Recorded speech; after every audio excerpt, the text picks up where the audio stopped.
महाकुंभ भगदड़ मामले में एससी का आपको बता दें बड़ा सुप्रीम कोर्ट की ओर से बड़े आपको बता दें यहां पर इनकार किया गया सुनवाई में।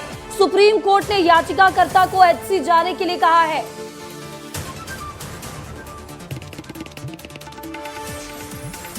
तो बड़ी खबर बता रहे हैं जो हाई कोर्ट में पहले याचिका दाखिल करे, सुप्रीम कोर्ट ने ऐसा कहा है। महाकुंभ भगदड़ मामले की जांच जारी है। यूपी सरकार ने कहा है न्यायिक आयोग का गठन कर दिया गया है। यूपी सरकार ने कहा है, बड़ी खबर बता रहे हैं जहां महाकुंभ भगदड़ मामले में सुप्रीम कोर्ट का सुनवाई से इनकार। सुप्रीम कोर्ट ने याचिकाकर्ता को हाई कोर्ट जाने को कहा है। हाई कोर्ट में पहले याचिका दाखिल करें, ऐसा सुप्रीम कोर्ट ने कहा है।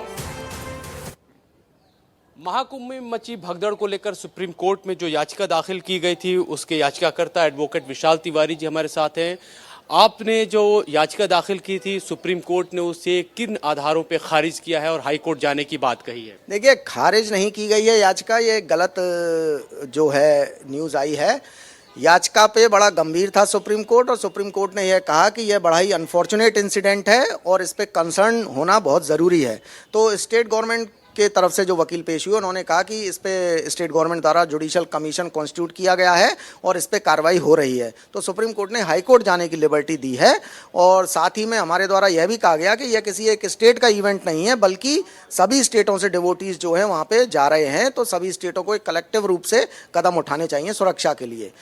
तो और जी, मैं ये जानना चाहूँ तो सुविधा केंद्र की आप लोगों ने बात की थी, अलग अलग स्टेट से जो लोग आ रहे हैं, लैंग्वेज की भी परेशानी हो रही है। सुविधा केंद्र को लेकर भी कोई गाइडलाइंस क्या सुप्रीम कोर्ट ने दी है या सिर्फ अपनी टिप्पणी की है? देखिए, अभी टिप्पणी की है और हाई कोर्ट जाने के लिए कहा है। तो जैसे आदेश आता है, अपलोड होता है, उसको देखकर आगे का स्टेप तय किया जाएगा। और साथ ही में मैं यह भी कहना चाहूँगा कि देश में चेक एंड बैलेंस की थ्योरी रहना बहुत ज़रूरी है। सरकार द्वारा कोई भी कदम उठाया जाता है, कोई भी एक्शन लिया जाता है, कुछ भी रिपोर्ट आए, कुछ भी इन्वेस्टिगेशन रिपोर्ट हो, एक चेक जरूरी है किसी इंडिपेंडेंट एजेंसी द्वारा, फोरम द्वारा, कोर्ट द्वारा, ताकि सरकार का कोई भी कदम आर्बिट्ररी ना रहे। तो डेमोक्रेसी का एक महत्वपूर्ण जो अंग कह लीजिए वो चेक एंड बैलेंस की थ्योरी होता है। तो साथ में वह भी बरकरार रहनी चाहिए और इसके लिए भी हम आगे कदम उठाएंगे। आगे बतौर याचिकाकर्ता आप लोग क्या पहल करने वाले हैं? देखिए, आदेश आ जाए एक बार, उसमें क्या क्या लिबर्टीज दी गई हैं, क्या टिप्पणी की गई हैं, उसको पढ़ के उसके बाद आगे का स्टेप जो है वो तय करेंगे। थैंक यू सर बात करने के लिए। तो ये थे विशाल तिवारी जिनका कहना है कि एक बार जब पूरा जजमेंट ये पढ़ लेंगे उसके बाद जो भी सुप्रीम कोर्ट की तरफ से एक दायरा दिया जाएगा, लिबर्टी दी जाएगी, उसके आधार पर आगे फैसला लिया जाएगा। कैमरा पर्सन मोनू कुमार के साथ मैं अमृत तिवारी, विस्तार न्यूज, दिल्ली। तो महाकुंभ भगदड़ मामले में यहां पर सुप्रीम कोर्ट ने सुनवाई से इनकार कर दिया है और याचिकाकर्ता विशाल तिवारी से हमारे सहयोगी अमृत तिवारी बातचीत कर रहे थे, वो भी आपको सुनाया, जहां सुप्रीम कोर्ट ने याचिकाकर्ता को हाई कोर्ट जाने के लिए कहा है। हाई कोर्ट में पहले याचिका दाखिल की जाए, ऐसा सुप्रीम कोर्ट का कहना है। महाकुंभ भगदड़ मामले की जांच जारी है, यूपी सरकार का ऐसा कहना है। वहीं न्यायिक आयोग का गठन भी कर दिया गया है यूपी सरकार की ओर से। तो बता दें कि महाकुंभ भगदड़ मामले में सुप्रीम कोर्ट में याचिका लगाई गई थी सुनवाई को लेकर, जिससे सुप्रीम कोर्ट ने सुनवाई को इनकार कर दिया है। सुप्रीम कोर्ट ने याचिकाकर्ता को हाई कोर्ट जाने के लिए कहा है। इस खबर पर ज्यादा जानकारी के साथ हमारे सहयोगी दिल्ली से अमृत तिवारी हमारे साथ जुड़ चुके हैं। अमृत, महाकुंभ में भगदड़ को लेकर सुप्रीम कोर्ट में याचिका लगाई गई थी, अब सुनवाई से इनकार कर दिया गया है, क्या कुछ कहना है सुप्रीम कोर्ट का?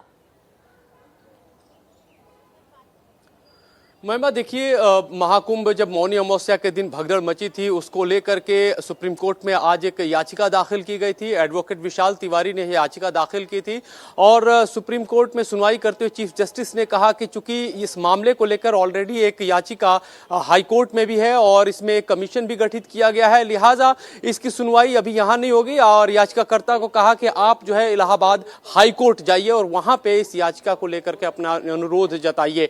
तो साफ तौर सुप्रीम कोर्ट ने याचिका को एक तरह से यहां से खारिज कर दिया है, डिस्पोज ऑफ कर दिया है और अब जो है याचिकाकर्ता के पास उपाय यह है कि वो इलाहाबाद हाई कोर्ट जाए। हालांकि हमने याचिकाकर्ता से बातचीत की, उनका कहना है कि इस पूरे मामले में जब सुप्रीम कोर्ट की पूरी जो डिसीजन का जो कॉपी उनके पास आ जाएगी उसके बाद देखेंगे कि इसमें किस हद तक की लिबर्टी है और उसके आधार पर जो है वो आगे अपना फैसला करेंगे। लेकिन एक बात अहम है महिमा की, इस पूरे मामले में देखा जाए तो न्यायिक आयोग का गठन हुआ है, वो अलग जांच चल रही है। साथ ही साथ जो है प्रशासनिक स्तर पे बहुत सारे इनपुट जो है वो न्यायिक आयोग जो है वो ले रहा है। प्रशासनिक स्तर पर जांच की जा रही है यूपी सरकार की ओर से और अब सुप्रीम कोर्ट ने कहा है कि पहले हाई कोर्ट में याचिका लगाई है। इस तमाम जानकारी के लिए आपका बहुत बहुत शुक्रिया।